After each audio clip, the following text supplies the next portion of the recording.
24 नवंबर Saudi Arabia के जिद्दा शहर में आईपीएल ऑक्शन की शुरुआत होती है। यहाँ पर सारे टीम ओनर्स भी मौजूद होते हैं और आईपीएल के इतिहास का सबसे बड़ा धमाका होता है। लखनऊ सुपर जायंट्स ऋषभ पंत को 27 करोड़ में खरीदते हैं। अब जो भी टीम इस सीजन को जीतने वाली है तो उन्हें 20 से 25 करोड़ मिलेंगे। अभी कोई ऑफिशियल विनिंग प्राइस डिक्लेयर नहीं किया गया है, तो मैं रिसेंट ईयर्स के अकॉर्डिंग कह रहा हूँ 20 करोड़ आपके लिए और मेरे लिए बहुत ही ज्यादा है, लेकिन एक आईपीएल टीम के लिए कुछ भी नहीं। आप खुद ही सोचो, टाइम्स ऑफ इंडिया के एक आर्टिकल के अकॉर्डिंग आरसीबी की ब्रांड वैल्यू इस सीजन $117 मिलियन है। तो ऐसे में इन 20 करोड़ रुपयों से क्या फर्क पड़ता है पता है? जो हम अपने फोन पर और टीवी पर ये मैचेस देखते हैं वो तो इस गेम का एक छोटा सा पार्ट है, असली गेम तो इससे पीछे है।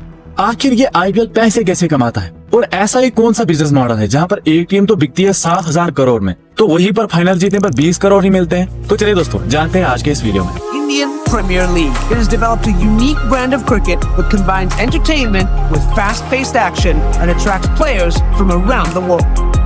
The Indian Premier League, or the IPL, has only been around for 12 years, but it's fast become one of the most popular and valuable cricket leagues on the planet. India has given a model for other countries to follow. When the IPL was successful, all these other places went, well, we'll set up our own leagues and we'll try and be successful. तो दोस्तों ये actually बात है 2007 की, जब जी entertainment के जरिए ICL की शुरुआत की जाती है। Not IPL but ICL, Indian cricket league. लेकिन इस बात से बीसीसीआई बिल्कुल भी खुश नहीं था कि उनके प्लेयर्स किसी भी लीग में पार्टिसिपेट करे और ये लीग उनके कंट्रोल से बाहर हो। तो वो क्या करते हैं कि वो अपने प्लेयर्स की सैलरी इंक्रीज करते हैं और साथ ही में उन्हें वार्न किया जाता है कि जो भी इन लीग में पार्टिसिपेट करेगा उन्हें लाइफ टाइम बैन किया जाएगा। इसी समय अगर आपको याद हो, इंडिया ने अपना पहला T20 वर्ल्ड कप भी जीता था। इस T20 की हाइप को देखकर फाइनली 13 सितंबर 2007 को बीसीसीआई आईपीएल की शुरुआत करता है और पहला आईपीएल खेला जाता है 2008 में आरसीबी और केकेआर के बीच। अब मैं आपको बीसीसीआई का क्यों बता रहा हूँ? एक्चुअली बीसीसीआई आईपीएल की गवर्निंग बॉडी है। अब इसे ऐसे समझो कि आईपीएल बीसीसीआई के अंडर ही काम करता है। अब अगर हम आईपीएल के रेवेन्यू मॉडल पर आए तो आईपीएल मेनली ब्रॉडकास्टर्स और स्पॉन्सरशिप से पैसे कमाता है। अब स्पॉन्सर्स के भी दो टाइप्स होते हैं। पहला है टाइटल स्पॉन्सरशिप। अगर आपको याद हो, पहले आईपीएल को डीएलएफ आईपीएल कहते थे, उसके बाद Pepsi IPL, then Vivo IPL, ऐसे ही टाटा आईपीएल एक्सेट्रा। अब इस चीज के लिए इन्होंने कितने पैसे दिए आप सोचकर हैरान हो जाओगे। 2008 में डीएलएफ ने 40 करोड़ दिए थे, ऐसे ही पेप्सी ने ऑलमोस्ट 80 करोड़, फिर विवो और ड्रीम 11 ने भी बहुत सारे पैसे स्पेंड किए थे।